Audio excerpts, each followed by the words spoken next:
Hello, lovers of Westeros. I am Ashley of Noth, back to talk to you about all things A Song of Ice and Fire. I'm very excited for today's video. I've been wanting to do it for a while, and the day has finally come. Today's video will detail why I think Davos Seaworth will win the Great Game. And by this, I do not mean that he'll sit the Iron Throne. I mean that Davos will survive the series. To quote Cersei, "When you play the Game of Thrones, you win or you die." So, winning equals survival, and there's no better survivor than Davos Seaworth, save for Arya Stark, of course. Davos Seaworth is who I like to think of as the people's champion. Sure, we'd like to think that were we in the story, we'd be like Daenerys or Jon Snow or Brienne of Tarth, but in reality, 90% of us are probably just like Davos. Honest, regular people who do their jobs and nothing more. Never really seeking out power, though we accept it if our duty calls for it. Just look at Davos' trajectory. He was born in Flea Bottom, the poorest part of King's Landing. As a youth, he worked aboard a Tyroshi smuggler's ship, then made his own way, acquiring his own small ship and going on to become one of the most infamous smugglers in Westeros. He derived the moniker Onion Knight while smuggling onions and saltfish into Storm's End for Stannis during Robert's Rebellion. This allowed Stannis and his men to hold out in the castle until Ned Stark broke the siege. This is also a great example of a reason why Davos will win the game. He provides a service that the power players need without seeking the power for himself, which would conflict with the power players. From here, Stannis knighted Davos as a reward, gave him good land, and allowed Davos to choose the name Seaworth for his house. Davos has gone on to captain the war galley Black Betha and serve as hand to two kings. It is his service to Stannis that I'd like to take a closer look at. In A Storm of Swords, Davos surfaces after the Battle of the Blackwater and goes to Dragonstone to reunite with Stannis. While waiting in Aegon's garden, Davos encounters Patches the Fool. More specifically, when Patchface sees Davos, he stops dead in his tracks and says, "Fool's blood, king's blood, blood on the maiden's thigh, but chains for the guests and chains for the bridegroom, I. In other words, Patches just told Davos about the Red Wedding way before it happened. I believe this scenario is perhaps the biggest indicator for Davos' longevity. For those who are aware, Patches is not shy about telling someone around him that they are going to die, though his wording is usually spoken in riddles which nobody understands, so no one realizes he's foretelling their deaths. That Patches looked Davos in the eye and foretold the deaths of everyone at the Red Wedding and said nothing about Davos tells me that the Onion Knight is gonna live. Next, I'd like to go back to the Battle of Blackwater Bay. That Davos survived the battle and wasn't burned alive by wildfire or drowned in the water of the bay is pretty miraculous. What's even more miraculous is what happens to Davos next. He washes up on a small island in the river. For days, Davos had a fever which gave him diarrhea and tremors. Davos even thinks to himself that his death would come soon. Davos also thinks that if the fever didn't kill him, thirst would. Davos had no fresh water and was so parched that he almost drank seawater, which he knew would bring about his end. As fate would have it, he was saved by a rainstorm. Davos was in such a bad way that all he could do was lie in the rain with his mouth open and let the water fall into his mouth. This strengthened Davos some, but then 3 to 4 days went by with not a drop since, so it could be said his thirst was killing him. But it was more than just thirst and fever vying to kill Sir Davos Seaworth. Starvation was a contender as well. The island was no more than a barren spire protruding from the bay. At low tide, crabs could sometimes be found on the stony strand at the base of the island, but the strand washed away with the tide, and to avoid getting swept up, Davos had to run up the rock.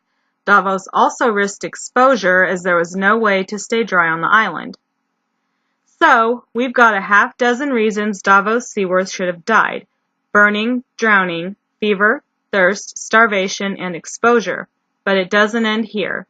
Now, after an unknown amount of days, a ship was sailing toward Davos' island. Recalling his smuggling days, Davos thinks, and later tells someone, that no sensible captain would ever take his ship through the spears of the Merlin King and risk ripping out his bottom. The ship should have never come near him, but it did. Had this ship been Joffrey's, the crew would have either left Davos to die or killed him.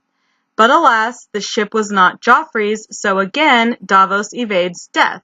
The ship belonged to Davos's friend, Salador San. What are the odds? After all of the things that should have killed him, there Davos stands, rescued from a location where no boat should go by his best friend's ship. It's almost like divine intervention. Divine intervention isn't far-fetched either. Before deciding to call out to the ship, something pretty cool happens. A voice speaks to Davos. After praying to the mother aloud, asking to be saved, saying the fire took it all, Davos heard a voice. It said, "You called the fire," in a whisper as faint as the sound of waves in a seashell, sad and soft. "You burned us, burned us, burned us." Davos responds that it was Melisandre and begs the mother not to forsake him. He also reflects that though the burning was Melisandre's doing, he was complicit in forsaking the gods because he sat back and watched it happen, remained quiet about Maester Cresson, and smuggled Melisandre to Storm's End. Then, at the last possible moment, Davos decides to call to the ship. That the ship was there and was owned by his best friend, and that one of the crew members heard Davos suggests that he got an answer to his prayer after speaking directly to a god. If this doesn't mark Davos as being of great importance, I don't know what does. So many times in this story, we see characters say that the gods don't hear their prayers. And there's only one other character we know of who's been spoken to by a god. So I take this to be of great significance and a hint that Davos is of extreme importance. Now, I'd like to fast forward to A Dance with Dragons, where we can see another example of Davos evading death. Sent to White Harbor to represent Stannis in his claim from Eastwatch, Davos traveled with Salla and his fleet. Due to recurrent storms taking a toll on Salla's fleet, he abandons Stannis' cause and gives Davos the choice to do the same or leave in a small rowboat. Davos, ever the loyal man, decides to leave. He rows ashore at Sweet Sister, is caught trying to buy passage off the island, and is then captured. Davos is taken before Lord Godric of Breakwater, whom Davos acknowledges could turn him over to Cersei for a handsome reward. But Lord Godric doesn't. Instead, he bids Davos farewell, sending him on to White Harbor on the condition that Davos never reveal he was on Sweet Sister. Had Davos been handed over to the crown, he was as good as dead. But alas, he lives and continues on his mission. Once at White Harbor, Davos requests a meeting with Lord Wyman and is again imprisoned. After 18 days, he is presented to Lord Manderley in the Merman's Court. Davos pleads his case, and Lord Wyman then orders Davos arrested and declares Davos would lose his head. However, this was all for show. As part of his schemes against Westeros' new regime, Lord Wyman executed another prisoner instead of Davos and mounted that man's tarred head above the seal gate. Had anyone climbed the gate to verify the head was Davos and discovered it wasn't, Wyman admitted he would have turned Davos over for execution and blamed his gaolers for the mistake. But the gate saw no climbers, so again Davos lives to see another day. It's worth noting that Lord Wyman could have just killed Davos to begin with, and that would have got him his son back from the Lannisters. But luckily for Davos, Lord Wyman had other plans. Davos kept his head because he could provide a service Lord Wyman needed. This harkens back to what I said earlier in this video.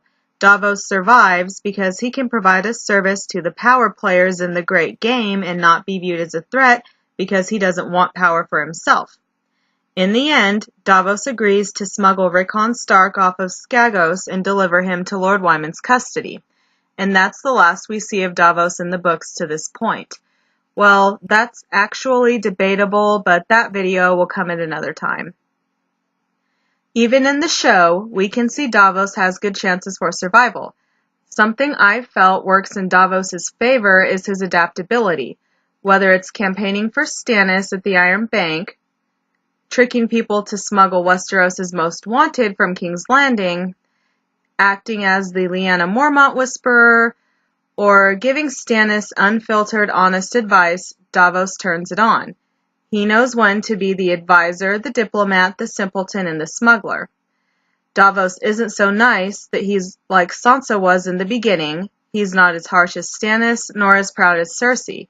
He keeps his emotions in check and doesn't let them cloud his judgment, not unlike Varys, to be honest.